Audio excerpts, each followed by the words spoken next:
ಬಲಗಡೆ ತುಂಬಾ ಗಲಾಟೆ ಮಾಡ್ತಾ ಅಲ್ಲಿ ಹಿಂದ್ಗಡೆ ಜಾಗ ಇದೆ, ಮಾತನಾಡೋದಕ್ಕೆ ಹಿಂದ್ಗಡೆ ಜಾಗ ಇದೆ, ದಯಮಾಡಿ. ಪ್ರಾಬೋಧಿಸ್ತುತಿ ಪಂಕಜಂ ಕರುಣಯಾ ಪ್ರಕಾಶೇ ತತ್ವಂ ಪರಂ ಧ್ವಾಂತಂ ಧ್ವಂಸ ಮನಾಯ ಸಾಧು ನಿಕರಃ ಚಕಾರಿ ಸನ್ಮಾರ್ಗಗಃ ತೇನ ವ್ಯಾಸದಿವಾಕ್ಯಸತಂ ಅತ್ಯಾಜಿ ಮೇ ಮಾನಸಂ ದ್ವೈತೇಂದೋಃ ಕಲಶಾಂಬುಧಿಂ ನಿಜಗತಸ್ಫಾತಿ ಪ್ರಬಂಧಾರ್ಭಟಿ ಗಂಗಾಯಾಂ ಹಿ ಕಾಲರುಜುಭಿಃ ಜಾಗರ್ತಿ ಅಕೀರ್ತಿಭಿಃ ಆಶಂಭುಶ್ವಶುರಾವಣೀಧರತಟಾತ್ ಆಚಾದ್ಯ ಬಂಧಾದ್ ಗುರುಂ ಮಾಯಾವಾದ ಕುತೂಲ ದಾವದಹನಂ ತಮ್ಮಧ್ವ ದೇವಂ ಸ್ತುಮಃ ನೌಮಿನ್ಯಾಯ ಸುಧಾಧಿಕೃಜ್ಜಯ ಮುನೀನ್ ಶ್ರೀಪಾದರಾಟ್ ಸನ್ಮಣೀನ್ ವ್ಯಾಸಾದಿಯಾನ್ ವಿವಿಧಾಗಮಾಬ್ಧಿ ವಿಹರಾನ್ ಶ್ರೀವಾದಿರಾಜಾನಪಿ ವಂದೇ ಹಂಸವರಾನ್ ರಹುತ್ತಮ ಗುರೂನ್ ವೈದಗ್ಧ್ಯವಾರಾನ್ನಿಧೀನ್ ಶ್ರೀ ಸತ್ಯವ್ರತ ರಾಘವೇಂದ್ರ ಮುನಿಪಾನ್ ಸದ್ಬೋಧ ಸಧ್ಯಾನಪಾನ್ ಸತ್ಯಾಭಿಜ್ಞಕರಾಬ್ಜೋತ್ಥಾನ್ ಪಂಚಾಶದ್ವರ್ಷ ಪೂಜಕಾನ್ ಸತ್ಯ ಪ್ರಮೋದ ತೀರ್ಥಾರ್ಯ ನವಮಿನ್ಯಾಯ ಸುಧಾರತಾನ್ ಸ್ವಾಶ್ಚರ್ಯ ಯೋಗಿ ಚರ್ಯಾದ್ಯೈಃ ಸ್ಮಾರಿತ ಆರ್ಯ ರಘುತ್ತಮಾನ್ ವಂದೇ ಸತ್ಯಾತ್ಮ ಯೋಗೀಂದ್ರಾನ್ ಧರ್ಮಚಕ್ರ ಪ್ರವರ್ತಕಾನ್. ಶ್ರೀ ಗುರುಭ್ಯೋ ನಮಃ. ಹರಿ ಓಂ. ಆಪಾದಮೂನಿ ಪರ್ಯಂತಂ ಗುರುಣಾಂ ಆಕೃತಿಂ ಸ್ಮರೇತ್ ತೇನ ವಿಘ್ನಾಃ ಪ್ರಸಿದ್ಧಿ ಸಿದ್ಧ್ಯಂತಿ ಚ ಮನೋರಥಾಃ. ಈ ಮಧ್ಯ ಸಿದ್ಧಾಂತ ಉನ್ನಾಯಿನಿ ಸಭೆಯ ಅಧ್ಯಕ್ಷರಾಗಿರ್ತಕ್ಕಂತಹ ಆಚಾರ್ಯರಿಗೆ ನಮಸ್ಕರಿಸಿ, ಇಲ್ಲಿ ಬಂದ ಅನೇಕ ಸಾಧಕ ವಿದ್ವಾಂಸರಿಗೂ ಗಣ್ಯ ಗೃಹಸ್ಥರಿಗೂ ಅಭಿನಂದಿಸಿ ವಿದ್ವಾಂಸರಿಗೆ ಶಿರಸಾಷ್ಟಾಂಗ ಪ್ರಣಾಮ ಮಾಡಿ ಎರಡು ಮಾತುಗಳನ್ನು ಇಲ್ಲಿ ಹೇಳ್ತೇನೆ. ನಾ ಎರಡು ಯಾಕಂದ ಅಂತಂದ್ರೆ ತ್ಯಾಗ ತಪಸ್ಸು ಇಲ್ಲಿ ಅಲ್ಲಿ ನೋಡಿ ಎರಡೂ ಕೂಡ ಎರಡೇ ಆಗ್ತಾವ ಮಾತುಗಳು. ಈ ಎರಡು ಮಾತುಗಳ ಬಗ್ಗೆ ಹೇಳಿದ್ದಾರೆ. ಆದರೆ ಈ ಎರಡು ಮಾತುಗಳ ಮೊದಲು ತ್ಯಾಗ ಅಂದರೆ ಏನು, ತಪಸ್ಸು ಅಂದರೆ ಏನು, ನಾವು ಡೈರೆಕ್ಟ್ ವಿಷಯಕ್ಕೆ ಬಂದ್ಬಿಡೋಣ.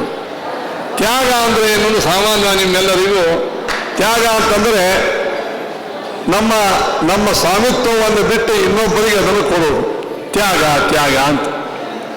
ಒಂದು ಹಣ್ಣಿನ ಕೊಡ್ತೀರಿ, ಬಟ್ಟೆ ಕೊಡ್ತೀರಿ, ಹಣ ಕೊಡ್ತೀರಿ, ಬಂಗಾರ ಕೊಡ್ತೀರಿ, ತ್ಯಾಗ ಮಾಡಿಬಿಡು. ಇನ್ನೊಮ್ಮೆ ಅದರ ಮೇಲೆ ನಮ್ಮ ಸ್ವಾಮಿತ್ವವನ್ನು ಬೇಸಾಗಿ ಇದು ತ್ಯಾಗ. ತಪಸ್ಸು ಅಂತಂದರೆ ಅರಣ್ಯದಲ್ಲಿ ಹೋಗಿ ಕಣ್ಣು ಮುಚ್ಚಿಕೊಂಡು ದೇವರ ಧ್ಯಾನವನ್ನು ಮಾಡೋದು ತಪಸ್ಸು ಒಂದು ಸಾಮಾನ್ಯವಾಗಿ ಜನರಲ್ಲಿ ಕಲ್ಪನಾ ಅದ. ಆದರೆ ಇದರ ಅರ್ಥ ಬಹಳ ವಿಸ್ತಾರ ಅದ, ಶಾಸ್ತ್ರೀಯವಾಗಿಯೂ ಅದ. ತ್ಯಾಗ ಮತ್ತು ತಪಸ್ಸಿನ ಬಗ್ಗೆ ನಾವು ಎರಡು ಅರ್ಥಗಳನ್ನು ತಿಳ್ಕೋಬಹುದು. ತಪ ಆಲೋಚನೆ, ತಪ ತಾಪೆ ಎರಡವ.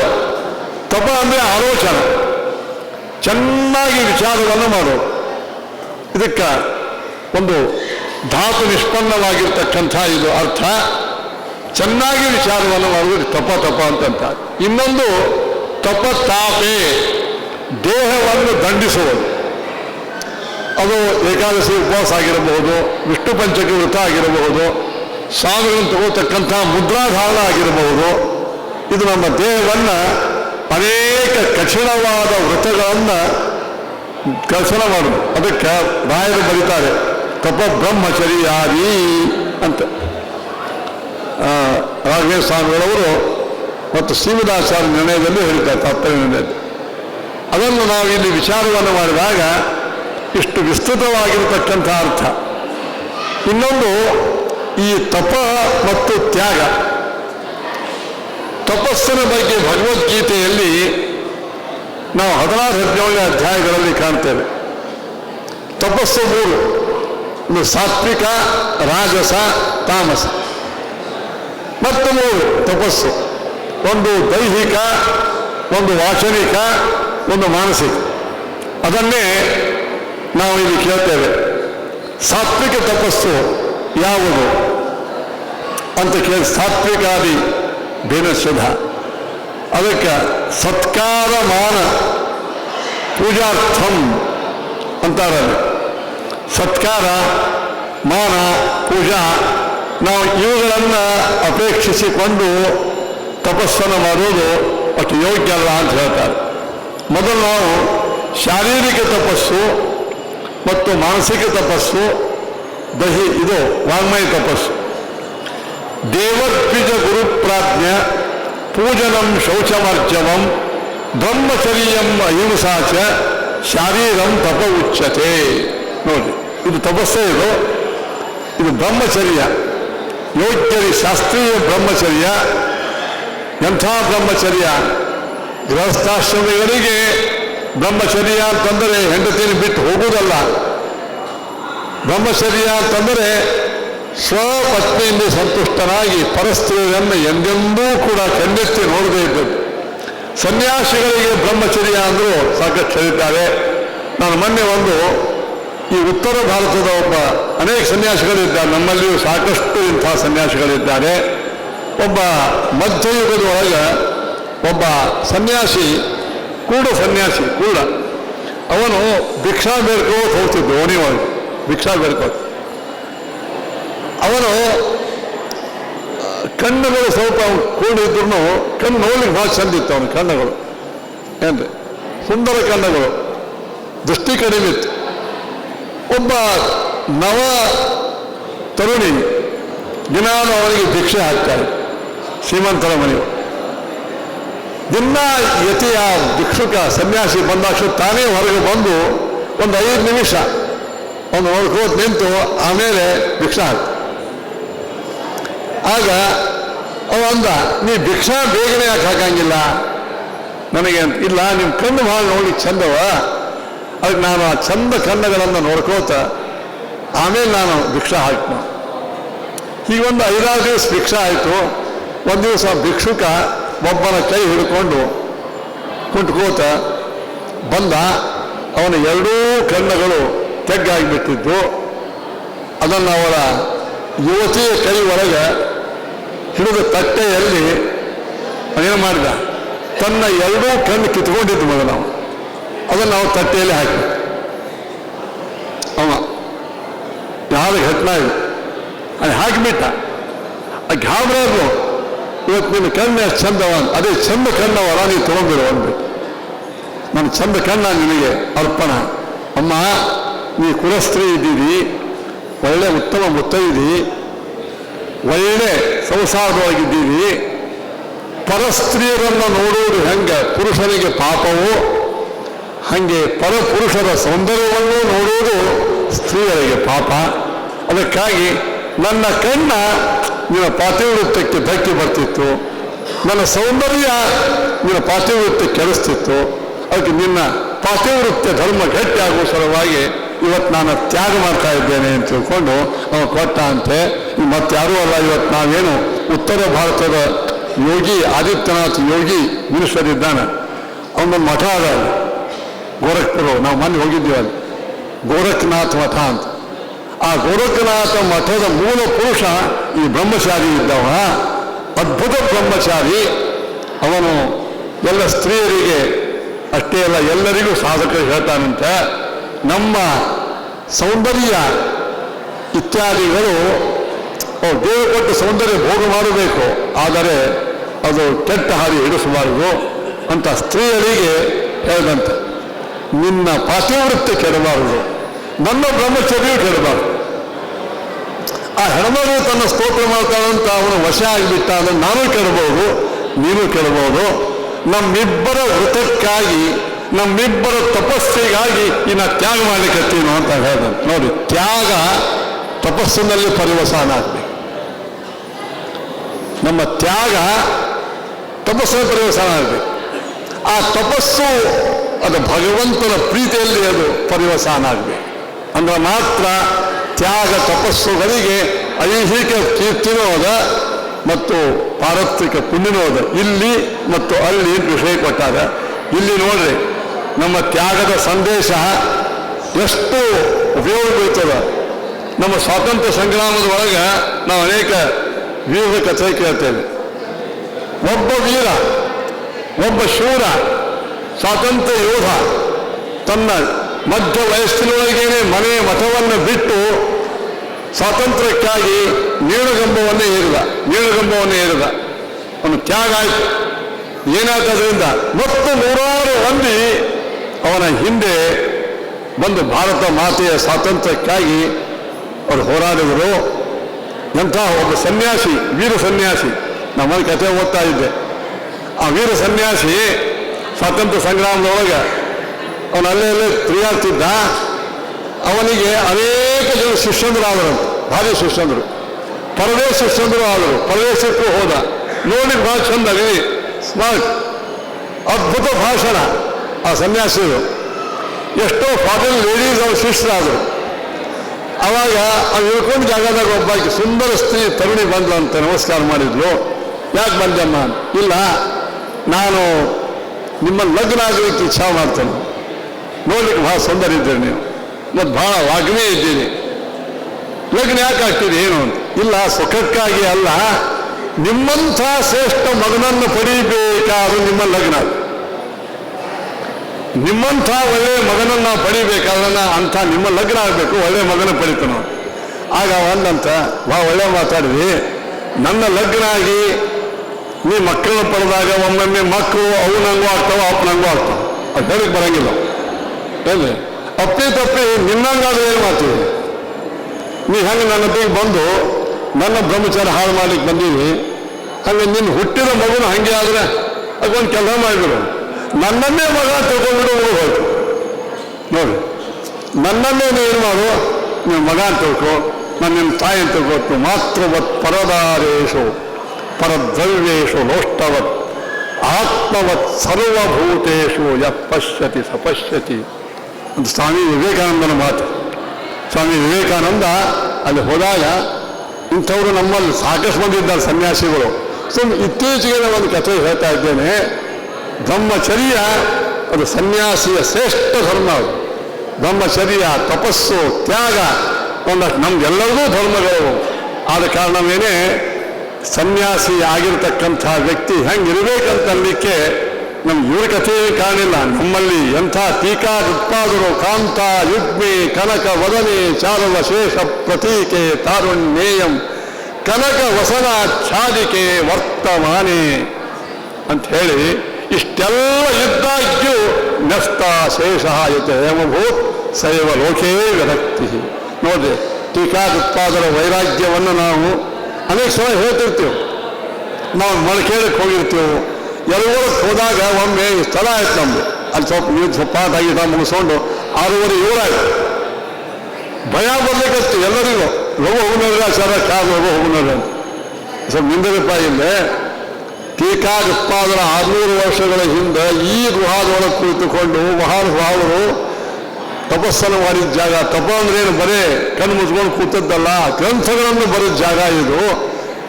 ಈಗ ಇಷ್ಟೆಲ್ಲ ಅನುಕೂಲ ಇರ್ತದೆ ಸಾಕಷ್ಟು. ನಮಗೆ ಮೊದಲು ಲೈಟ್ ಇರ್ತದೆ, ಊಟ ಎಲ್ಲ ಇರ್ತದೆ, ಅದಕ್ಕೆ ಕಾರ್ ಇರ್ತದೆ. ಅವಾಗ ಏನೂ ಇಲ್ಲ. ಆ ಗುಹಾದೊಳಗೆ ಹೋದ್ರೆ ಇವತ್ತಿಗೂ ಸರ್ಪಗಳಿರ್ತಾವ, ಹಾವು ಚೇಳುಗಳು ಇರ್ತಾವ. ಆ ವೇಳೆಗೆ ವಿಚಾರ ಮಾಡಿರಿ, ಲೈಟ್ ಇಲ್ಲ, ದೀಪ ಇಲ್ಲ, ನಾ ಮ್ಯಾಲ ಬಂದು ಊಟಕ್ಕೆ ಹಾಕೋರಿಲ್ಲ, ಏನೂ ಇಲ್ಲ. ಅಂಥ ಸಂದರ್ಭದೊಳಗೆ ಮಹಾನುಭಾವರು ಕುಳಿತುಕೊಂಡು ಜಗನ್ಮಾನ್ಯವಾಗಿರತಕ್ಕಂಥ ನ್ಯಾಯಸುಧಾ ಗ್ರಂಥವನ್ನು ಬರುವುದು. ತಾವು ನುಚ್ಚ ತಿಂದು ಇವತ್ತು ನ್ಯಾಯಸುಧಾ ಪಂಡಿತರಿಗೆ ಪಂಚಭಕ್ಷ ಹಾಕ್ಲಿಕ್ಕತ್ತಾರೆ ಮಹಾನುಭಾವರು. ಏನು ತ್ಯಾಗ ನೋಡಿ, ಟೀಕಾಸುತ್ತಾದರು ನಿಜವಾದ ತ್ಯಾಗ ಅಲ್ಲೇನು ಹೇಳು. ನಮಗೆಲ್ಲ ಏನಾಗಬೇಕು, ಈ ತ್ಯಾಗದ ಹೊರಗಿನ ಒಂದು ಭಾಗ ಆದರೂ ನಮ್ಮಲ್ಲಿ ಬರಬೇಕಂತ ನಾವು ಇಚ್ಛಾ ಮಾಡಬೇಕು. ಅದನ್ನೇ ಏನಂದಾರ ಇವು ನಮ್ಮ ಚಲಾರಿ ಆಚಾರ್ಯ, ಅಸ್ಮಿನ್ ಜನ್ಮನಿ ಯಾವದಾಯು ರಚುರಾನ್ ವಿಘ್ನಾನ್ ನಿವಾರ್ಯ ದಿಶೇತ್, ಆಸಕ್ತಿಯನ್ನು ಕೊಡಲಿ ಅಂತ ಜ್ಞಾನಭಾವರು ಕೇಳಿ. ಇವತ್ತು ತ್ಯಾಗಿಗಳ ಕಥೆ ಸಾಕಷ್ಟವ, ಪ್ರತಿಯೊಬ್ಬ ಒಂದು ಅವ. ಆದರೆ ಆ ತ್ಯಾಗದ ಹಿಂದೆ ಎಷ್ಟು ಅದ್ಭುತವಾಗಿರ್ತಕ್ಕಂಥ ತಪಸ್ಸದ ನಾವು ಕಾಣ್ತಾ ಇದ್ದೇವೆ. ಅದಕ್ಕಾಗಿ ಬ್ರಹ್ಮಚರ್ಯಂ ಅಹಿಂಸಾಂಚ ಶಾರೀರಂ ತಪ ಉಚ್ಯತೆ. ಬ್ರಹ್ಮಚರ್ಯ, ಅಹಿಂಸ ಇವೆಲ್ಲ ಶಾರೀರ ತಪಸ್ಸು ಅಂತ ಹೇಳ್ತಾರೆ. ಇನ್ನು ಎರಡನೇದ್ದು, ಈ ಶಾರೀರ ತಪಸ್ಸಿನೊಳಗೆ ಇವು ಪೂಜನಂ, ದಿನಾಲು ಭಗವಂತನ ಪೂಜೆ ಮಾಡಬೇಕು.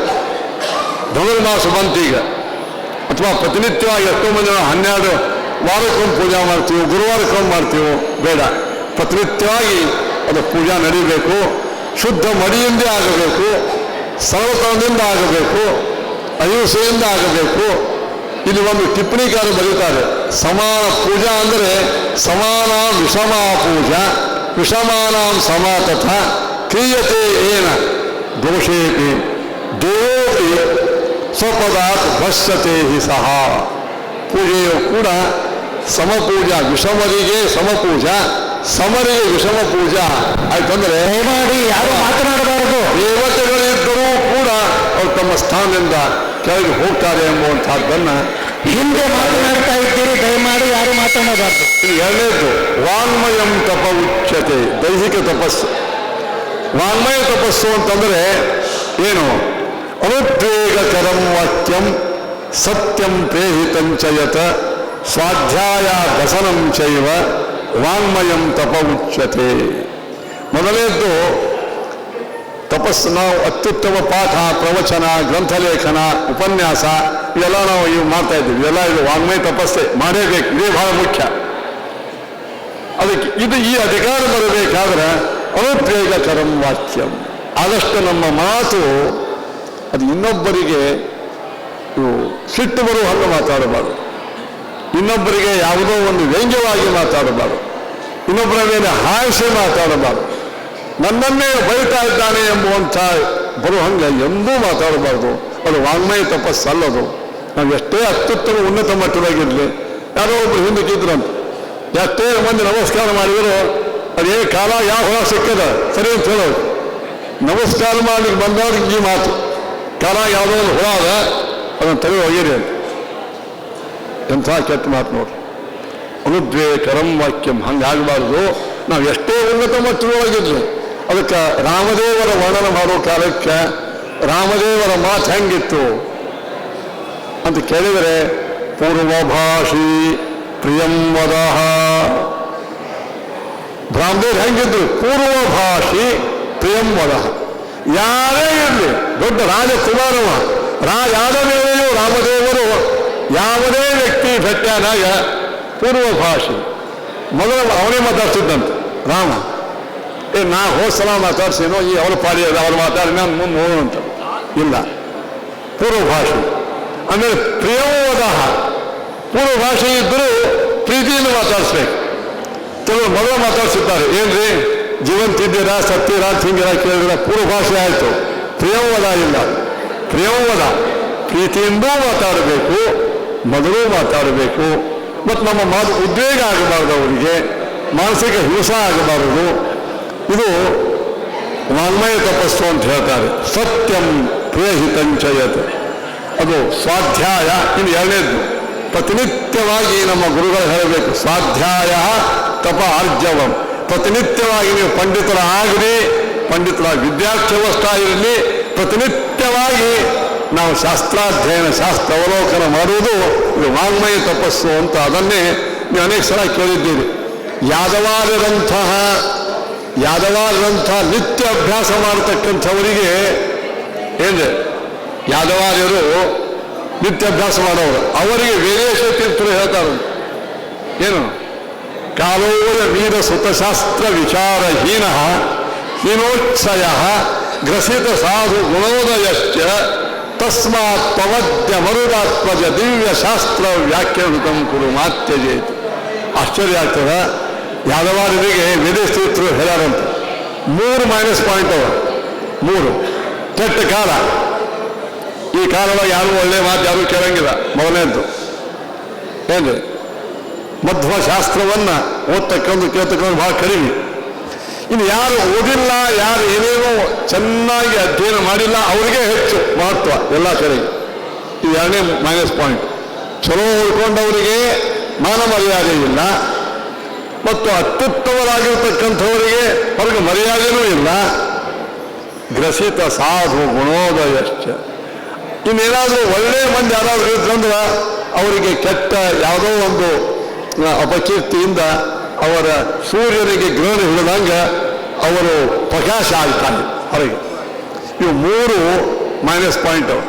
ಇಷ್ಟಿದ್ರೂ ನೀನು ಶಾಸ್ತ್ರವನ್ನು ಅಧ್ಯಯನ ಮಾಡೋದು ಬಿಡಬೇಡ. ನಾವು ಇವತ್ತು ಹೇಳ್ತಿರ್ತೀವಿ, ನಮಗೆಲ್ಲ ಅದರಿ ಪಾಠ ಹೇಳ್ಬೇಕಂತ ಸಾಕಷ್ಟು, ಯಾರು ಬರಂಗಿಲ್ಲ ಏನು ಮಾಡೋದು ಮುಟ್ಟಾದ್ರು ಅಂಥೇಳಿ ಮಂದಿ ಮೇಲೆ ಹಾಕಿ ಆರಾಮ ಮನ್ಯಾಗ ಕೊಟ್ಬಿಡು. ಇನ್ನೊಂದೇನು, ಇದೆಲ್ಲ ಪಾಠ ಆಯ್ತಪ್ಪ, ಊಟದ ಗತಿ ಏನು, ಹಿಂಗೊಂದು ಮಂದಿ ಹೇಳ್ತಾರೆ. ಪಾಠ ಎಲ್ಲ ಆಯಿತು, ಸುಧಾ ಆಯಿತು, ಎಲ್ಲ ಪಂಕ್ತಿ ಆಯಿತು, ಮುಂದೆ ನಿಮ್ಮ ಊಟದ ವ್ಯವಸ್ಥೆ ಆಗಿರೋದು ಯಾರೆಲ್ಲ ಏನು ಕೇಳಂಗಿಲ್ಲ. ಸುಮ್ಮನೆ ನಿಮ್ಮ ಲೌಕಿಕ ಕೆಲಸ ಮಾಡ್ಕೊಂಡು ತಿರುಗಾಡ್ರಿ ಸಾಕು. 2ನೇ ಮೈನಸ್ ಪಾಯಿಂಟ್, ಯಾರೂ ಕೇಳಂಗಿಲ್ಲ. ಇನ್ನು ಕೆಲವರು ನಾವೆಲ್ಲ ಓದಿ ನಮ್ಮ ಯಾರು ಕೇಳ್ಯಾರಂತ ಅದೊಂದು ಗ್ರಸಿತ ಸಾಧು ಗುಣೋದಯ. ಇವು 3 ಮೈನಸ್ ಪಾಯಿಂಟ್ ಇದ್ದರೂ ಕೂಡ ತಸ್ಮಾತ್ ಪವತ್ಯ ಮರುದಾತ್ಮಜ ದಿವ್ಯ ಶಾಸ್ತ್ರ ವ್ಯಾಖ್ಯಾನ ಕೊಡು ಮಾತ್ಯಜೇತಿ. ಇದನ್ನು ಮಾಡಪ್ಪ, ಬಿಡಬೇಡ. ಅಂದರೆ ಕೆಲವರು ನಾವೇನು ನೆವ ಹೇಳ್ತಿರ್ತೀವೋ ಆ ನೆವಗಳನ್ನು ಅವರೇ ಅನುವಾದ ಮಾಡ್ಯಾರ. ಈ 3 ನೆವಗಳಿಂದ ನೀವು ಬಿಡ್ತಿರ್ತೀವಿ. ಈ 3 ಇದ್ದರೂ ಎಂದೆಂದು ಬಿಡಬೇಡ ಬಿಡಬೇಡ ಅಂತ ಅಗರಖೇಡ ಅಂತ ನೋಡೋದು, ಮನೋರಥಿಕ ಅಗರಖೇಡ. ಅಲ್ಲಿ ದಕ್ಷಿಣ ಕಾಶಿ ಇದ್ದಂಗೆ ಹಿಂದಕ್ಕೆ ಅದು. ಅಲ್ಲಿ ನಮ್ಮ ಗುರುಗಳ ಒಟ್ಟಿಗೆ ಹೋದಾಗ ಕೆಲವು ಹಳೇ ಪಂಡಿತರ ಮನೆಯೊಳಗೆ ಹೊಕ್ಕಾಗ ವಾಲಿ ಪುಸ್ತಕ ಸಿಕ್ಕು. ವಾಲಿ ಪುಸ್ತಕ, ಆ ಪುಸ್ತಕದ ಪ್ರತಿಯೊಂದು ಕೆಳಗೆ ಹೆಬ್ಬಟ್ಟಿನ ಗುರುತ. ಅದು ಹೆಬ್ಬಟ್ಟು ಇದಾಗಿತ್ತು. ಇವು ಪುಸ್ತಕ ಪೂರ್ಣ ಜೀರ್ಣ ಆಗಿತ್ತು ಆ ಜಾಗದಾಗ. ಇದು ಏನು ಅಂತ ಕೇಳಿದ್ರೆ ಅವ್ರು 24 ತಾಸು ಆ ಪುಸ್ತಕ ಹಿಡ್ಕೊಂಡು ಪ್ರತಿನಿತ್ಯವಾಗಿ ಏನೋ ಅಧ್ಯಯನ ಮಾಡ್ತಿದ್ರು. ಅದು ಹಿಡಿದು ಅದು ಹೆಜ್ಜೆ ಮಾಡಿತ್ತಂತ. ಅಂದಮೇಲೆ ಲೆಕ್ಕ ಹಾಕಿದ್ವಿ, ಅವ್ರು ದಿನ ಎಷ್ಟು ಅಧ್ಯಯನ ಮಾಡ್ತಿರ್ಬೇಕು, ಅದನ್ನು ಅಧ್ಯಯನ ಮಾಡ್ತಿರ್ಬೇಕು. ಈ ಪ್ರತಿನಿತ್ಯ ಅಧ್ಯಯನ ಗುರುಗಳು ಭಾಳ ಹೇಳ್ತಿದ್ರು, ಪಂಡಿತರಾದ್ಮೇಲೆ ಅಂತೂ ಪ್ರತಿನಿತ್ಯ ಅಧ್ಯಯನ ಮಾಡಬೇಕು ಅಂತ ಹೇಳ್ತಾರೆ. ಹಾಗೆ ಹೇಳೋದಿರ್ತದೆ, ವಿದ್ಯಾರ್ಥಿ ಇದ್ದಾಗ ಬರೀ ಕೇಳೋದಷ್ಟೇ ಇರ್ತದೆ. ಪಂಡಿತರಾದ ಮೇಲೆ ಅಖಂಡ ಅಧ್ಯಯನ ಮಾಡಬೇಕಪ್ಪ. ನೀವು ಅಧ್ಯಯನ ಮಾಡಿದ್ದು ಎಲ್ಲ ಹೇಳಿರ್ತಿಲ್ಲ, ಆದರೆ ನೀವು ಗಟ್ಟಿ ಮಾಡ್ಕೋಬೇಕೆಂಬುವಂಥದ್ದು. ಇದು ವಾಂಗ್ಮಯಂ ತಪ ಉಚ್ಯತೆ. ಇನ್ನು ಮಾನಸಿಕ ತಪಸ್ಸು ಅಂದರೆ ಯಾವುದು? ಮೌನಂ ಆತ್ಮವಿನಿಗ್ರಹ ಅಂತ. ಭಾವ ಸಂಸಿದ್ಧಿ ಅಂದರೆ ಮನಪ್ರಸಾದ ಸೌಮ್ಯತ್ವ, ಮೌನಂ ಆತ್ಮವಿನಿಗ್ರಹ, ಭಾವ ಸಂಸಿದ್ಧಿರಿತ್ತೆ ತತ್ತಪೋ ಮಾನಸ ಉಚ್ಯತೆ. ನೋಡಿ, ಇದು ಮನಪ್ರಸಾದ. ಮಾನಸಿಕ ಅಂದರೆ ನಮ್ಮ ಮನಸ್ಸು ವ್ಯಗ್ರ ಆಗಬಾರ್ದು. ಒಮ್ಮೊಮ್ಮೆ ಶ್ರೀಮಂತರಿಗೆ ಅಥವಾ ಅಧಿಕಾರಿ ವರ್ಗದವರಿಗೆ ಮನಸ್ಸು ವ್ಯಗ್ರ ಆಗ್ತಿರ್ತದೆ. ಅವ್ರು ಕೂಡು ಜಾಗದಾಗ ಕೂಡಿಸ್ತಿದ್ರೆ ತ್ರಾಸ ಆಗ್ತದೆ, ನಮಗೆ ನೀವು ಸರಿಯಾಗಿ ಮರ್ಯಾದೆ ಮಾಡಲಿಲ್ಲ. ಒಮ್ಮೊಮ್ಮೆ ವಿದ್ವಾಂಸರಿಗೂ ಕೂಡ ಅಸಮಾಧಾನ ಆಗ್ತಿರ್ತದೆ. ಅದು ಮಾಡಬಾರ್ದು ನಾವು ಎಂದು. ಆದರೆ ಅದೇ ಅಸಮಾಧಾನ ಹಿಡ್ಕೊಂಡು ಮನಸ್ಸಿನೊಳಗೆ ದೇವ್ರ ಪೂಜೆ ನಡೆದಾಗನೋ ಅಥವಾ ನಾವು ಇನ್ನೊಂದು ಅಧ್ಯಯನ ಮಾಡುವ ನಂಗೆ ಅಪಮಾನ ಆಯಿತು ಅಂತ ಅದನ್ನೇ ಚಿಂತನೆ ಮಾಡ್ಕೋತಿದ್ರೆ ಶಾಸ್ತ್ರಾಧ್ಯಯನ. ಅದಕ್ಕೆ ಮನಪ್ರಸಾದ, ಮನಸ್ಸು ಏನಾದರೂ ನಾವು ಹೊರಗಿನ ಭಾಳ ಹಚ್ಕೋಬಾರ್ದು. ಮನಪ್ರಸಾದ, ಸೌಮ್ಯತ್ವ, ಮಾನಸಿಕವಾಗಿ ನಮ್ಮಲ್ಲಿ ಸೌಮ್ಯ ಗುಣ ಬೇಕು. ಮೌನಂ ಆತ್ಮ, ಆದಷ್ಟು ಭಾಳ ಮಾತಾಡಬಾರ್ದು, ಅಲ್ಲ ಮಾತಾಡು, ಮನೋಶೀಲನಾಗಬೇಕು. ಆತ್ಮವಿನಿಗ್ರಹ, ಎಷ್ಟೇ ಅವರಿಗೆ ಅಪಮಾನ ಆಗಲಿ. ನಮ್ಮ ಸತ್ಯಾತ್ಮ ತೀರ್ಥ ನೋಡ್ರಿ, ಎಷ್ಟು ಕಠಿಣವಾದಂತಹ ಪ್ರಸಂಗದ ಒಳಗೂ ಆ ಅಧ್ಯಯನವನ್ನು ಬಿಡಂಗಿಲ್ಲ, ಪಾಠ ಬಿಡಂಗಿಲ್ಲ. ಅದು ಪಾಠ ಹೆಚ್ಚು ಮಾಡ್ತಾರೆ ಅವರಿಗೆ.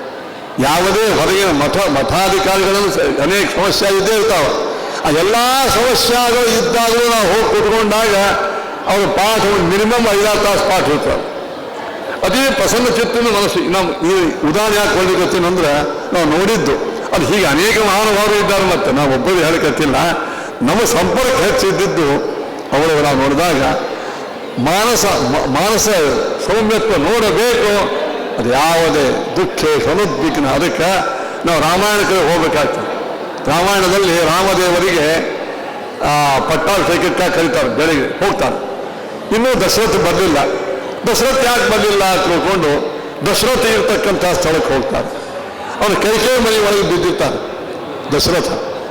ಅಲ್ಲಿ ಹೋದಾಗ ಕೈಕೇಯಿ ಹೇಳ್ತಾರ, ಇಲ್ಲಪ್ಪ ನಿಮ್ಮ ತಂದೆ ಇಚ್ಛೆ ಆದ ಈ ಅರಣ್ಯಕ್ಕೆ ಹೋಗಬೇಕು, ನಾ 14 ವರ್ಷ ರಾಜ್ಯ ಭರತಗಾಗಬೇಕು. ಆಗ ನಮ್ಮ ರೋಗಿನ ನೀನೇ ಹೇಳಿದ್ರೆ ಆಗ್ತಿತ್ತಲ್ಲ ಅಂತ ಹೇಳಿ ಹೊರಗೆ ಬಂದ್ಬಿಟ್ಟ ರಾಮ. ಹೊರಗೆ ಬಂದಾಗ ಸುದ್ದಿ ಗೊತ್ತಾಗ್ಬಿಡ್ತು. ಇಷ್ಟೊತ್ತಿಗೆ ಮಂದಿಗೆ ಸುದ್ದಿ ಗೊತ್ತಾಗಿ ಹೋಯಿತು. ಲಕ್ಷಾವಧಿ ಜನರು ರಾಮನ ಪಟ್ಟಾಭಿಷೇಕ ನೋಡ್ಲಿಕ್ಕೆ ಬಂದವರು ಸುದ್ದಿ ಗೊತ್ತಾಗ ಎಷ್ಟೊಂದು ಟೆನ್ಷನ್ ಆಯ್ತು ಅವರಿಗೆ. ಕೈ ಹಿಂಗೆ ಮಾತಾಡಂತ. ಅದು ರಾಮ ಹೊರಗೆ ಬಂದು ಬರುವೇಳೆ ಮಂದಿ ನೋಡಿದ್ರು. ರಾಮನ ಪಟ್ಟಾಭಿಷೇಕ ಕ್ಯಾನ್ಸಲ್ ಆಗಿದೆ ನಮಗೆ ಗೊತ್ತಾಗ್ಯದ, ನಮಗೆ ಭಯಂಕರ ಟೆನ್ಷನ್ ಆಗ್ಯದ. ಆದರೆ ಪಟ್ಟಾಭಿಷೇಕವನ್ನು ಬಿಟ್ಟು ಅರಣ್ಯಕ್ಕೆ ಹೊಂಟ ರಾಮಗೇನೂ ಇರಲ್ಲ, ಆರಾಮಿದ್ದ ನೋಡಿ. ನಕ್ಕೋತಕ್ಕೂ ಹೊರಗೆ ಬಂದ, ನಕ್ಕೋತಕ್ಕೂ ಹೊರಗೆ ಬಂದ್ಬಿಟ್ಟು ರಾಮ ಅದನ್ನೇ ದಧತೋ ಮಂಗಲಕ್ಷೌಮೆ ವಸಾನಶ್ಚವಲ್ಕಲೆ ದರುಸುರು ವಿಸ್ಮಿತಾಸ್ತಸ್ಯ ಮುಖರಾಗಂ ಸಮಂ ಜನಾಃ. ವರ್ಣನೆ ಮಾಡ್ತಾನೆ ಕವಿ. ಆ ರಾಮ ಪಟ್ಟಾಭಿಷೇಕ ಮಾಡಿಕೊಳ್ಳಲಿಕ್ಕೆ ಹೋಗುವುದಕ್ಕೆ ಹುರುಪಿತ್ತು, ಶಾಂತಿ ಇತ್ತು, ಕಾಂತಿ ಇತ್ತು, ಒಳಗೊಂದು ತೇಜಸ್ಸಿತ್ತು, ಹುರುಪು, ಉತ್ಸಾಹ. ಅದೇ ಉತ್ಸಾಹ, ಅದೇ ಶಾಂತಿ, ಅದೇ ಕಾಂತಿ ಹೊರಗೆ ಬರುವುದಕ್ಕೂ ಇತ್ತು, ಹೊರಗೆ ಬರುವುದಕ್ಕೂ ಇತ್ತು. ಇದಕ್ಕೆ ಏನಂತಾರೆ, ಇದಕ್ಕೆ ಮಾನಸಿಕ ಸ್ಥೈರ್ಯ, ಮಾನಸಿಕವಾಗಿರತಕ್ಕಂಥದ್ದು. ಇದು ನಾವು ರಾಮಾಯಣದೊಳಗೆ ಬರೀ ಕೇಳಲಿಕ್ಕಲ್ಲ, ನಮ್ಮ ಜೀವನದಲ್ಲಿ ಇಂಥ ವಿಷಮ ಘಳಿಗೆಗಳ ಬಂದಾಗ ನಮ್ಮ ಮನಸ್ಥೈರ್ಯವನ್ನು ಕಳ್ಕೋಬಾರ್ದಲ್ಲಿಕ್ಕೇನೆ ಈ ಪ್ರವಚನವನ್ನು ಮಾಡ್ತಾ ಇರೋದು. ಇಂತಹ ಸಂಸಿದ್ಧಿ ವಿತ್ತೇ ತಪೋ ಮಾನಸ ಮುಚ್ಚತೆ. ಇನ್ನು ಸಾತ್ವಿಕ ತಪಸ್ಸು, ರಾಜಸ ತಪಸ್ಸು, ತಾಮಸ ತಪಸ್ಸು. ಸಾತ್ವಿಕ ತಪಸ್ಸು ಶ್ರದ್ಧೆಯ ಪರಯ ತಪ್ತಂ ತಪಸ್ತತ್ ವಿವಿಧಂ ನರೈಹಿ ಅಂತ ಹೇಳಿ, ಸಾತ್ವಿಕ ತಪಸ್ಸು ಶ್ರದ್ಧೆಯಿಂದ ಇರಬೇಕು. ಶ್ರದ್ಧೆಯಿಂದ ಕೂಡಿರ್ತಕ್ಕಂಥ ತಪಸ್ಸು. ಅವರು ಅಫಲಾಕಾಂಕ್ಷಿ, ಫಲ ಇರಬಾರದು, ಫಲದ ಇಚ್ಛಾ ಮಾಡಬಾರದು. ಈ ಸಾತ್ವಿಕ. ಇನ್ನು ಸತ್ಕಾರ. ಕೆಲವರು ತಪಸ್ಸು ಮಾಡ್ತಿರ್ತಾರೆ, ಎಂಥದ್ದು ಸತ್ಕಾರ. ಇಷ್ಟು ತಪಸ್ಸು ಮಾಡಿದ್ರೆ 12 ದಿವಸ ಮಂದಿ ನನಗೆ ಹಾರ ಹಾಕ್ತಾರೆ, ಮರ್ಯಾದೆ ಮಾಡ್ತಾರೆ. ಈ ಮರ್ಯಾದೆ ತಪಸ್ಸನ್ನು ಮಾಡಬಾರದು. ಆಮೇಲೆ ದಂಭದಿಂದ ಮಾಡೋದು ರಾಜಸ ತಪಸ್ಸು. ಮೂಢಗ್ರಾಹೇಣ ಆತ್ಮವನ ಪೀಡೆಯ ಕೇತೆ ತಪಃ ಪರಸ್ಯ ಉತ್ಸಾದನಾರ್ಥ. ಇನ್ನೊಬ್ಬರನ್ನು ನಾಶ ಮಾಡಲಿಕ್ಕೆ ತಪಸ್ಸು ಮಾಡ್ತಿರ್ತಾರೆ ಕೆಲವು. ಅವರು ಹಾಳಾಗಬೇಕು ಅಂತ ಮಧ್ಯರಾತ್ರಿ ಅರಣ್ಯದೊಳಗೆ ಹೋಗಿ, ನದಿಯಲ್ಲಿ ಹೋಗಿ ನಗ್ನರಾಗಿ ನಿಂತುಕೊಂಡು ಜಪವನ್ನು ಮಾಡ್ತಿರ್ತಾರೆ. ಎದಕ್ಕಂದ್ರೆ ಅವರು ಹಾಳಾಗುವ ಸಲುವಾಗಿ. ದುರ್ಯೋಧನ ಮಾಡ್ತಿದ್ದ ತಪಸ್ಸು. ದುರ್ಯೋಧನ ದ್ವೈಪಾಯನ ಸರೋವರದೊಳಗೆ ಹೋಗಿ ಮುಳುಗಿ ತಪಸ್ಸು ಮಾಡ್ತಿದ್ದ. ಮಹಾತಪಸ್ಸು. ಉಪವಾಸ ಇದ್ದವನು, ಬ್ರಹ್ಮಚರ್ಯದಿಂದ ಇದ್ದ, ಎಲ್ಲ ಇತ್ತು. ಆ ತಪಸ್ಸು ಎದಕ್ಕಂತಂದ್ರೆ ಪಾಂಡವರು ನಾಶ ಆಗಬೇಕು ನೋಡಿ. ಆದ್ದರಿಂದಲೇ ತಪಸ್ಸು ಮಾಡುವವರು ಎಲ್ಲರೂ ಮಹಾನುಭಾವರಲ್ಲ. ತ್ಯಾಗ, ತಪಸ್ಸು ಇತ್ಯಾದಿಗಳ ಬಗ್ಗೆ ಸಾಕಷ್ಟು ಇಲ್ಲಿ ಹೇಳಿದ್ದೇವೆ. ಇದರೊಳಗೆ ಒಂದು ವಿಚಾರ ಬರ್ತದೆ. ರಾಮನ ತ್ಯಾಗದ ಬಗ್ಗೆ ಹೇಳ್ತೇವೆ. ಆಗ ಲಕ್ಷ್ಮಣನ ತ್ಯಾಗದ ಬಗ್ಗೆ ಬಹಳ ಸುಂದರವಾಗಿ ಅವರು ಹೇಳಿದರು. ಲಕ್ಷ್ಮಣನ ತ್ಯಾಗ, ರಾಮನ ತ್ಯಾಗ, ಭರತನ ತ್ಯಾಗ, ಅವರ ತಪಸ್ಸದ ಬಗ್ಗೆ ವಿಚಾರ ಮಾಡುವ ಹೇಳಕ್ಕೆ ಕೆಲವು ಮಂದಿ ಅಂಕ ಹಿಂಗಂದರು, ಆಚಾರ್ಯ ಏನೇ ಅಂದ್ರೆ ರಾಮನ ತ್ಯಾಗದಕ್ಕಿಂತಲೂ ಲಕ್ಷ್ಮಣ ಭರತನ ತ್ಯಾಗ ಬಹಳ ದೊಡ್ಡದು. ಯಾಕೆ? ರಾಮನ ಆರ್ಡರಾಗಿತ್ತು ಅವಾಗ. ಏನೋ ನೀ ಅರಣ್ಯಕ್ಕೆ ಹೋಗಂತ ರಾಜಾಜ್ಞಾ ಹೋದ. ಲಕ್ಷ್ಮಣಗ ಭರತಗ ಯಾವ ಆಜ್ಞಾ ಇಲ್ಲ, ಆರಾಮಾಗಿರ್ಲಿಕ್ಕಿತ್ತು ಅವರಿಗೆ. ಅದ ಕಾರಣ ಅವರು ಸ್ವಯಂ ಪ್ರೇರಣೆಯಿಂದ ತ್ಯಾಗ ಮಾಡಿದ್ದಾರೆ. ಅವರ ತ್ಯಾಗ ಬಹಳ ದೊಡ್ಡದು. ಹಾಗೆ ಹೀಗೆ ನೀವೇನಂತೀರಿ? ಅದನ್ನು ನಾವು ಏನನ್ನಾಗಿಲ್ಲ, ಲಕ್ಷ್ಮಣಗೆ ಕೇಳಬೇಡ ಅಂತ. ಭರತಗ ಲಕ್ಷ್ಮಣ ತ್ಯಾಗ ದೊಡ್ಡದು, ರಾಮನ ತ್ಯಾಗ ದೊಡ್ಡದು ಅಂದ್ರೆ ನಾವೊಂದು ಅವ್ರಿಗೆ ಹೇಳಿದ್ರು, ದೃಷ್ಟಾಂತ ಕೊಟ್ಟ. ನೀವು ಒಂದು ದೀಪ ತಗೊಂಬರ್ರಿ, ದೀಪ ನಡುವೆ ಇಡ್ರಿ, 4 ದಿಕ್ಕೆ ಕನ್ನಡಿ ಇರಿ. ದೀಪದ ಬೆಳಕು ಸ್ವಲ್ಪ ಇರ್ತದೆ, ಕನ್ನಡಿ ಇಟ್ಟ ಮೇಲೆ ಬೆಳಕು ಭಾಳ ದೊಡ್ಡದಾಗ್ತದೆ. ಹಾಗಾದ್ರೆ ದೀಪದ ಬೆಳಕು ದೊಡ್ಡದು, ಕನ್ನಡಿ ಬೆಳಕು ದೊಡ್ಡದು ಅಂತ ಕೇಳಿದ್ರೆ ಮಂದಿ ಹೇಳ್ತಾರೆ, ಇವ್ರು ಯಾಕಾರ ಕನ್ನಡಿ ಬೆಳಕು ಭಾಳ ದೊಡ್ಡದು, ಕನ್ನಡಿ ಬೆಳಕು ಹಿಂಗ ಏನು ಅಡ್ಡಿ ಇಲ್ಲ. ದೀಪ ತೆಗೆದುಬಿಟ್ಟು ಏನು ಹೇಳ್ತಾರೆ? ಕನ್ನಡಿ ಅವನೇ ಅವಲ್ಲೇ, ಕನ್ನಡಿ ಅವ ಇಲ್ಲ, ಆದರೆ ಬೆಳಕೆಲ್ಲ. ಅದಕ್ಕೆ ರಾಮ, ಲಕ್ಷ್ಮಣ, ಭರತ, ಶತ್ರುಘ್ನ, ಹನುಮಂತ ಮೊದಲಾದ ಎಲ್ಲ ತ್ಯಾಗಿಗಳ ತ್ಯಾಗಕ್ಕೆ ಮೂಲ ಸೆಲೆ ಯಾರು? ರಾಮ. ಅವನೇ ರಾಮ. ದೀಪ. ಆ ರಾಮನೆಂಬುವಂಥ ದೀಪ ಇದ್ದಾಗ ಕನ್ನಡಿಗಳೆಲ್ಲ ತಸ್ಯ ಭಾಷ ಸರ್ವಿದಂ ವಿಭಾತಿ. ಅವ ಸ್ವಯಂ ಪ್ರಕಾಶ ಪರಮಾತ್ಮ. ನಾವೆಲ್ಲರೂ ಪರಪ್ರಕಾಶ. ಕನ್ನಡಿ ಬಿಟ್ಟು ಬಿಡ್ರಿ, ಈ ಜಗತ್ತಿಗೆ ಬೆಳಕೊಡುವ ಸೂರ್ಯ ಚಂದ್ರ ನತದ್ಭಾಸಯತೆ ಸೂರ್ಯೋ ನ ಶಶಾಂಕೋ ನ ಪಾವಕ. ಭಗವಂತನ ರಾಜ್ಯದ ಒಳಗ ಬೆಳಕು ಬಹಳ ಸೂರ್ಯ ಚಂದ್ರಾದಿಗಳು ಇಲ್ಲ. ಈ ಸೂರ್ಯ ಚಂದ್ರಾದಿಗಳು ಭಗವಂತನ ಬೆಳಕು. ಹಾಗೆ ಜಗತ್ತಿನೊಳಗ ನಾವು ತ್ಯಾಗಕ್ಕೆ ಹಣಿ ಮಣಿಬೇಕು. ಯಾರಿಗೆ? ರಾಮನಿಗೇನೆ ಮಣಿಬೇಕು. ರಾಮನಿಗೇನೆ ಹಣಿ ಮಣಿಬೇಕು ತ್ಯಾಗಕ್ಕಾಗಿ, ಉಳಿಕಿದವರಿಗೆಲ್ಲ. ಆದರೂ ಈ ಎಷ್ಟೇ ವಿಮರ್ಶೆ ಮಾಡಿದ್ರು ಒಮ್ಮೊಮ್ಮೆ ಕೆಲವರು ಪ್ರವಚನ ಕೇಳ್ತಿರ್ತಾರೆ. ಏನೊಂದು ಆಚಾರ, ನಾವು ರಾಮಾಯಣ ಮಹಾಭಾರತ ಯಾವುದು ತುಲನಾ ಮಾಡಿ ನೋಡಿದೆವು, ರಾಮನ ತ್ಯಾಗ ಭಾಳ ದೊಡ್ಡದು, ನಮಸ್ಕಾರ ಮಾಡ್ತೀವಿ, ದೇವರೇ ಅವ. ಆದರೆ ಭೀಷ್ಮಾಚಾರ್ಯದ ತ್ಯಾಗ ಒಂದು ತೂಕ ಅದಕ್ಕಿಂತ ಹೆಚ್ಚಂತ ಕಾಣಿಸ್ತೇವೆ ನಮಗೆ. ಯಾಕೆ? ರಾಮ 14 ವರ್ಷ ವನವಾಸಕ್ಕೆ ಹೋದ, ಬಂದ ರಾಜ ಆದ. ಪಾಪ ಭೀಷ್ಮ ತಂದೆಯ ಸಲುವಾಗಿ, ಶಂತನುವಿನ ಸಲುವಾಗಿ, ತಂದೆಯ ಸಲುವಾಗಿ ವಿವಾಹವನ್ನೂ ಬಿಟ್ಟ, ರಾಜ್ಯವನ್ನೂ ಬಿಟ್ಟ. ಹೇಳಿ ಅಂದಮೇಲೆ ಯಾರಾದ್ರು? ರಾಮ ಬರೀ 14 ವರ್ಷ ತ್ಯಾಗ. ಇವಾಗ ಇಡೀ ಆಶೀವನ 800 ವರ್ಷ ಭೀಷ್ಮಾಚಾರ್ಯ ತ್ಯಾಗ ಎಂಥ ದೊಡ್ಡದವರು. ನೀವು ಅದ್ರ ಬಗ್ಗೆ ಏನಾಗಿಲ್ಲ. ದಯಮಾಡಿ ನಮ್ಮ ಮಂದಿ ಕೆಲವರು ಮಂದಿ ಅಂತಾರೆ, ದಯಮಾಡಿ ಸಭಿಕರಲ್ಲಿ ಒಂದು ಪ್ರಾರ್ಥನೆ. ಬಹಳ ಶಬ್ದಾಗ್ತಾ ಇದೆ, ಹಿಂದೆ ಸೌಂಡ್ ಬಹಳ ಬರ್ತಾ ಇದೆ. ಹಿಂದೆ ಹಿಂದೆ ಬಹಳ ಆಗ್ತದೆ, ಹಿಂದೆ ಸೌಂಡ್ ಬಹಳ ಬರ್ತಾ ಇದೆ. ಅದು ಹೆಣ್ಮಕ್ಳು ತ್ಯಾಗ ಮಾಡಿದ ಹೆಸರು ರಾಮಾಯಣ ಅಂತಾಯಿತು, ಈ ಭೀಷ್ಮಾಯಣ ಅಂತ ಯಾಕೆ ಆಗಲಿಲ್ಲ? ಭೀಷ್ಮಾಯಣ ಅಂತ ಆಗಬೇಕಾಯ್ತು. ನಿಜವಾಗ ಅವ್ರ ತ್ಯಾಗ ಎಂತ ದೊಡ್ಡದು, ವಿರೋಧ ಮಾಡೋದು ಮಾಡ್ತಿರ್ತಾರೆ. ಅದಕ್ಕೆ ನಮ್ಮ ಶ್ರೀಮದಾಚಾರ್ಯ ಉತ್ತರ ಒಂದೇ ಅದು, ಏನು? ತ್ಯಾಗ, ಬ್ರಹ್ಮಚರ್ಯ, ತಪಸ್ಸು ಮಾಡೋದು ಯೋಗ್ಯನೇ. ಅದು ಉಪಯೋಗ ಏನಾಗಿದೆ ನೋಡ್ಬೇಕು. ಉಪಯೋಗ ಏನಾಗಿದೆ? ರಾಮನ ತ್ಯಾಗ ಯುಗ ಯುಗಕ್ಕೂ ಆದರ್ಶವಾಯಿತು, ಯುಗ ಯುಗಕ್ಕೂ. ಯಾಕೆ? ದುಷ್ಟ ಶಕ್ತಿ ದಮನ ಮಾಡಲಿಕ್ಕೆ ಅವನ ತ್ಯಾಗ ಉಪಯೋಗಿತ್ತು. ಭರತ, ಶತ್ರುಘ್ನ, ಲಕ್ಷ್ಮಣ, ಹನುಮಂತ, ಇಂಥ ಸಾವಿರಾರು ಭಕ್ತರಿಗೆ ಅದು ಏನಾಯಿತು? ಇಂಪ್ರೆಸಿವ್ ಆಯಿತು, ಅವರಿಗೆ ಪ್ರೇರಣಾದಾಯಕ. ಭೀಷ್ಮಾಚಾರ್ಯ ತ್ಯಾಗದ, ರಾಮನ ತ್ಯಾಗದ ಸುತ್ತಮುತ್ತಲು ಭರತ, ಶತ್ರುಘ್ನ, ಹನುಮಂತ, ಎಂಥ ಮಹಾನುಭಾವರು.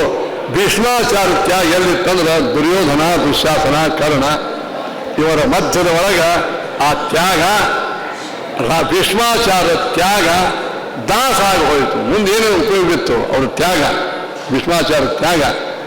ದುರ್ಯೋಧನ ಗೊತ್ತಾಯಿತು, ಈ ಮುದುಕ ಪ್ರತಿಜ್ಞಾ ಮಾಡ್ಯಾನ, ಇಲ್ಲಿ ಯಾರು ಕತ್ತಿ ಕೂತು ನಮಸ್ಕಾರ ಮಾಡ್ಕೊಂತ ಹೇಳ್ಯಾನ, ಅದಕ್ಕೆ ಇವರು ಉಪಯೋಗ ಮಾಡ್ಕೋಬೇಕಂತ ಹೇಳಿ ಅವರ ಎದುರಿಗೇನೆ ಯಾರು 525 ವರ್ಷ ವಿದ್ಯಾಭ್ಯಾಸ ಮಾಡ್ಯಾರ ಭೀಷ್ಮಾಚಾರ್ಯ.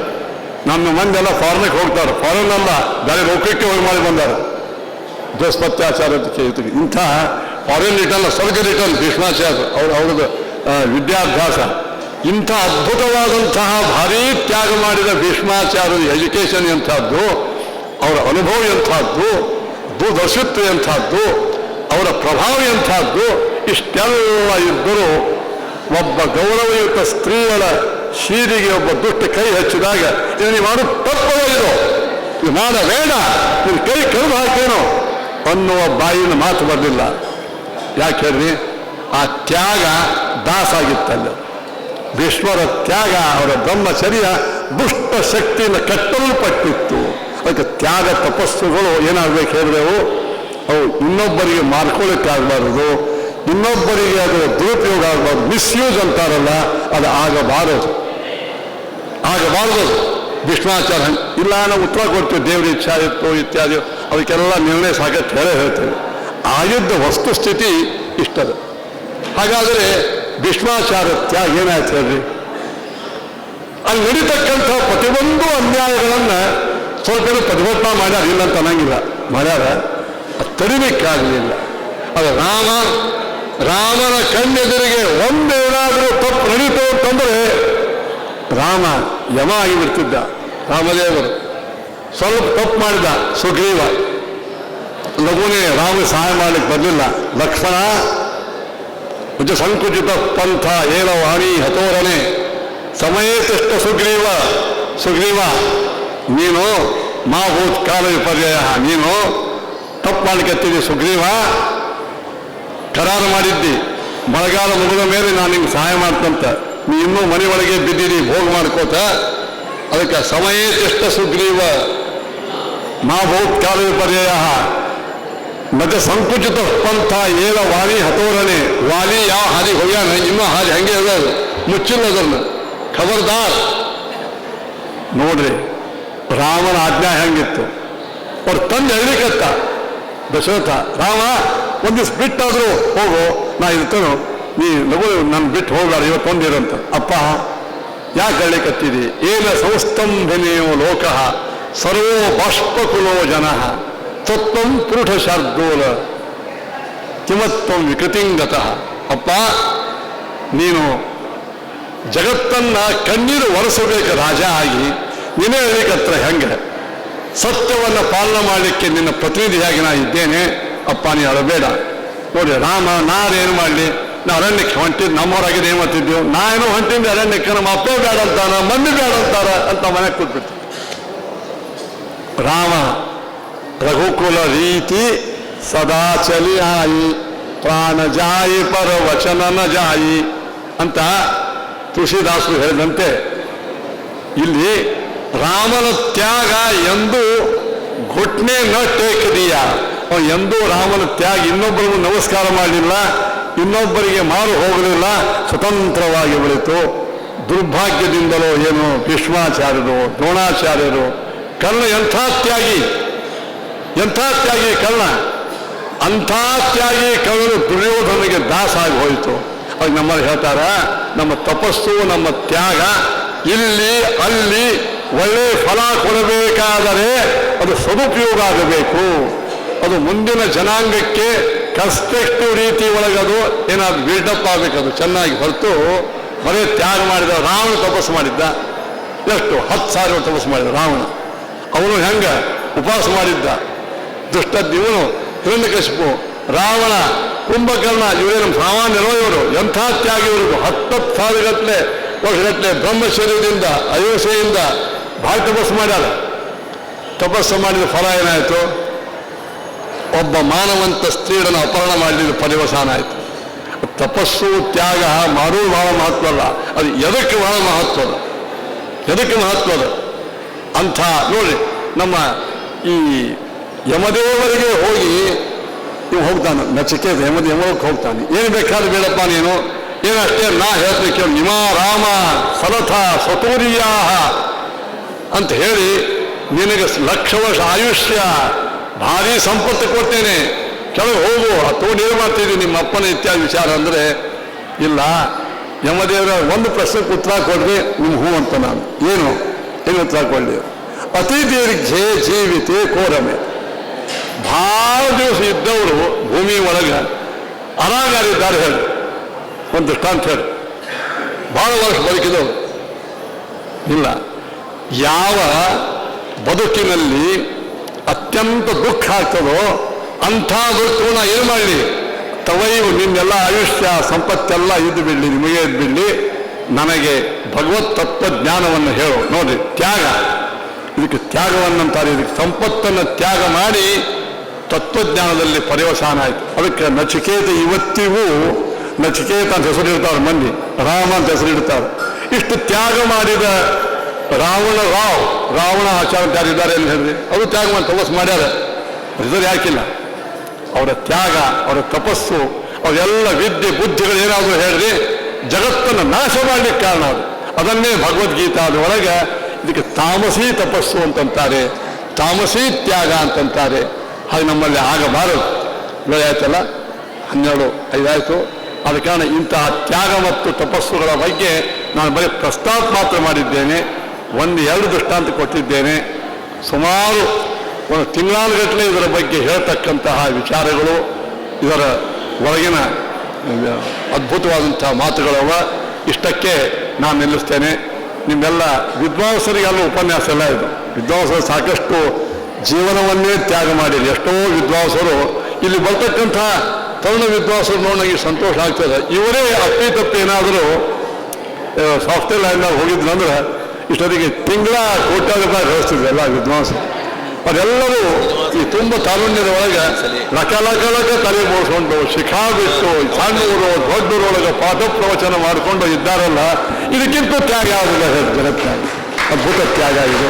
ಇಂಥ ತ್ಯಾಗವುಳ್ಳ ಮಹಾನುಭಾವರು ಸ್ವಾಮಿಗಳ ಶಿಷ್ಯಂದರಾಗಿ ಪ್ರತಿಯೊಂದು ಮಠದೊಳಗಿರ್ತಕ್ಕಂಥ ಒಂದೇ ಮಠ ಅಲ್ಲ, ಎಲ್ಲ ಮಠದೊಳಗಿರ್ತಕ್ಕಂಥ ಶಿಷ್ಯಂದರು ಇವತ್ತು ದೊಡ್ಡ ತ್ಯಾಗ ಮಾಡಿದ್ದೀರಿ. ನನಗೆ ಒಂದೇ ಒಂದು ನಿಮಗೆ ಕಳಕಳಿ ಪ್ರಾರ್ಥನೆ ಇದೆ. ನಾವೆಲ್ಲ ಹುಡುಗರಾಗಿ ಹೋದಿವಿ, ಬಹಳ ದಿವಸ ಇರ್ತೀವಿಲ್ಲ ಗೊತ್ತಿಲ್ಲ. ಆದರೆ ಇವತ್ತು ಸಮಾಜ, ಇವತ್ತು ರಾಷ್ಟ್ರ, ಇವತ್ತು ನಮ್ಮ ಸಂಸ್ಕೃತಿ ನಿಮ್ಮೆಲ್ಲರ ಬಗ್ಗೆ ಆಸೆಯಿಂದ ನೋಡ್ತಾ ಇದೆ. ನಮ್ಮಲ್ಲಿ ಹಿಂದುತ್ವ ಜಾಗೃತ ಆಗಬೇಕು, ನಮ್ಮ ರಾಷ್ಟ್ರೀಯ ಪ್ರಜ್ಞೆ ಹೆಚ್ಚಾಗಬೇಕು. ನಿಮ್ಮ ಪ್ರವಚನದ ಒಳಗೆ ದಿನಾಲು ಒಂದು 5 ಮೀಟರೇ ಇಂದಿನ ರಾಷ್ಟ್ರದ ವಿದ್ಯಮಾನಗಳ ಬಗ್ಗೆ ಹೇಳ್ರಿ, ಇಂದಿನ ಸಂಸ್ಕೃತಿಯ ಬಗ್ಗೆ ಹೇಳ್ರಿ, ಹಿಂದುತ್ವದ ಬಗ್ಗೆ ಹೆಚ್ಚು ಹೇಳ್ರಿ. ನಮ್ಮ ಹಿಂದುತ್ವ ಬ್ರಾಹ್ಮಣ್ಯದ ಬಗ್ಗೆ, ಹಿಂದುತ್ವದ ಬಗ್ಗೆ, ರಾಷ್ಟ್ರದ ಬಗ್ಗೆ ಸ್ವಲ್ಪ ಆದರೂ ನಮ್ಮಲ್ಲಿ ವಿಚಾರ. ನಿಮ್ಮಲ್ಲಿ ಎಲ್ಲ ಇಲ್ಲಂತಲ್ಲ ಎಷ್ಟೋ ಮಂದಿ ಹೇಳ್ತಾರೆ, ದಯವಿಟ್ಟು ಯಾರಿಗೂ ತಗೊಳ್ಳೋದು ಹೇಳ್ತೀರಿ. ಇನ್ನಿಷ್ಟು ಮಾಡಿ ನಿಮ್ಮಂಥ ತರುಣ ಪಂಡಿತರ ತ್ಯಾಗ, ನಿಮ್ಮ ತಪಸ್ಸು ನಮ್ಮ ರಾಷ್ಟ್ರೀಯ ಪ್ರಜ್ಞೆಗೆ, ಸಾಂಸ್ಕೃತಿಕ ಪ್ರಜ್ಞೆಗೆ, ನಮ್ಮ ಪರಂಪರಾ ಪ್ರಜ್ಞೆಗೆ ಅದು ನಂದಾದೀಪವಾಗಿ ಉಜ್ವಲ ಪ್ರಕಾಶವನ್ನು ಕೊಟ್ಟು ಸಂಪೂರ್ಣ ಉತ್ತಮವಾದಂಥ ರಾಷ್ಟ್ರ ನಿರ್ಮಾಣವಾಗಬೇಕು. ಅಂದರೆ ಮಾತ್ರ ನಮ್ಮ ಸಂಸ್ಕೃತಿ ಉಳಿತದೆ. ಇಂಥ ನಿಮ್ಮೆಲ್ಲರ ತ್ಯಾಗ, ನಿಮ್ಮೆಲ್ಲರ ತಪಸ್ಸು ಐಹಿಕ ಮತ್ತು ಪಾರತ್ರಿಕ ಆಗಲಿ ಅಂತ ನಾನು ಆಶಿಸಿ ನನ್ನ 2 ಮಾತುಗಳನ್ನು ಆಡಲಿಕ್ಕೆ ಅವಕಾಶ ಮಾಡಿಕೊಟ್ಟ ಪೂಜ್ಯ ಆಚಾರ್ಯರಿಗೂ ಇಲ್ಲಿ ವ್ಯವಸ್ಥಾಪಕರಿಗೂ, ನಾನು ಬರಲಿಕ್ಕತ್ತು 1984ನೇ ಇಸ್ವಿ ನಾನು ಇಲ್ಲಿ ಈ ಕೇಂದ್ರೀಯ ಸಂಸ್ಕೃತಿ ವಿದ್ಯಾಪೀಠ ಒಳಗೆ ನಾನು ಓದ್ತಾ ಇದ್ದೆ. ಒಂದು 6-7 ತಿಂಗಳ ಬಂದಿದ್ದೆ. ಆವಾಗ ಇಲ್ಲಿ ಬಂದು ಪ್ರವಚನ ಮಾಡಿದ S.A. ರಂಗನಾಥಾಚಾರ್ಯ ಅಂತಿದ್ರು. ನನ್ನ ಮೊದಲನೇ ಪ್ರವಚನ ಆಗಿದ್ದು. ಅವ್ರು ಹೇಳಿದ್ರು, ನಿಮ್ಮನ್ನು ನಾವು ಇಲ್ಲಿ ಪರ್ಮನೆಂಟು ನಿಮಗೆ ಇದು ಮಾಡ್ತೇವೆ, ಸ್ಪೆಷಲ್ ಉಪನ್ಯಾಸಕ್ಕೆ ಇಡ್ತೇವೆ. ನನಗೆ ಜಯತೀರ್ಥಾಚಾರ್ಯಗೆ ಹೇಳಿದ್ರು. ನಾನು ಅಂದಿನಿಂದ ಪ್ರಾಯ ತಪ್ಪಿಲ್ಲ ಎಂದು ಜೊತೆಗೆ ಬರ್ತಾ ಇದ್ದೇನೆ. ನನಗೆ ಸಭೆ ಬಹಳ ಉತ್ತಮವಾದಂತಹ ಅವಕಾಶ ಕೊಟ್ಟಿದೆ. ನಿಮ್ಮಂಥ ಇವತ್ತು ನಾನು ನೋಡಿದೆ ಸ್ಟೇಷನ್ ಒಳಗೆ ಎಷ್ಟು ಪಂಡಿತರು, ಎಷ್ಟು ವಿದ್ಯಾರ್ಥಿಗಳು, ಅವರೆಲ್ಲ ನೋಡಿದರೆ ತಿರುಪತಿ ವೆಂಕಪ್ಪ ದರ್ಶನ ಇಲ್ಲೇ ಆಯಿತು ಅಂದ್ಬಿಟ್ಟು. ನಿನ್ನ ದರ್ಶನಕ್ಕೆ ಬಂದವನಲ್ಲವೋ ನಿನ್ನ ಭಕ್ತರ ದರ್ಶನಕ್ಕೆ ಎಷ್ಟು ಮಂದಿ ಬಂದಾರ.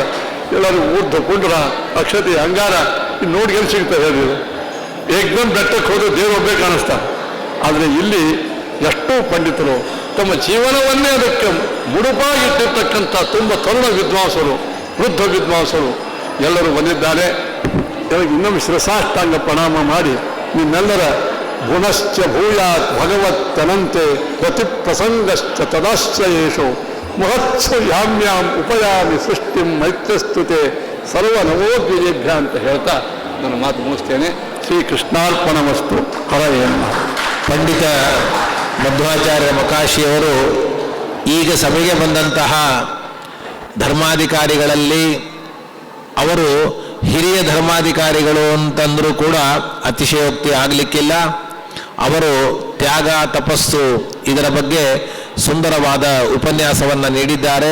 ಅವರಿಗೆ ನಮ್ಮ ಕಾರ್ಯದರ್ಶಿಗಳು ಸನ್ಮಾನವನ್ನು ಮಾಡ್ತಾ ಇದ್ದಾರೆ. ಇಲ್ಲಿಗೆ ಮೊದಲನೇ ದಿವಸದ ಬೆಳಗಿನ ಅಧಿವೇಶನ ಮುಕ್ತಾಯವಾಗಿದೆ.